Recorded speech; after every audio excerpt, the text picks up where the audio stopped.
అందరికీ నమస్కారం. జగన్మోహన్ రెడ్డి అధికారంలోకి వచ్చి 4 సంవత్సరాల 7 నెలలు అయింది. అతనికి భయం పట్టుకుంది.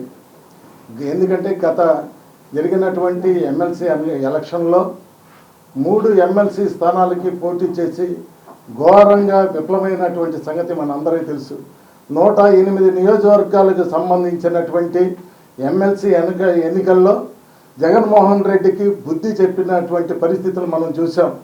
ఈ రోజున అదేవిధంగా ఆ భయం నుంచి కోలుకోలేక నియోజకవర్గాల్లోని అభ్యర్థులను మంత్రులను కూడా మార్చి మరి కొన్ని నియోజకవర్గాలకి ఇన్ఛార్జీలుగా పంపించినటువంటి పరిస్థితులు మనం చూసాం.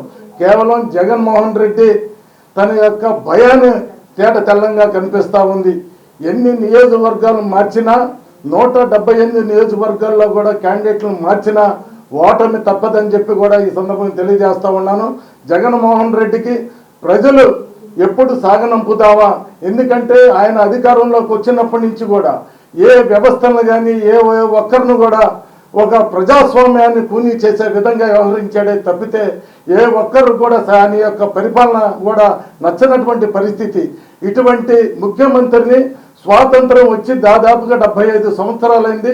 ఇటువంటి నీచ నికృష్టమైనటువంటి ముఖ్యమంత్రిని ఇంతమటికి ఎప్పుడు కూడా చూడలేదు.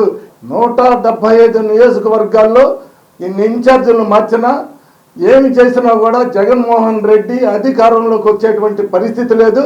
ఈ రాక్షస ముఖ్యమంత్రిని ఈ రాష్ట్రం నుంచి తరిమి కొట్టేటువంటి పరిస్థితి దగ్గరలో ఉందని చెప్పి కూడా తెలియజేస్తూ ఉన్నాం.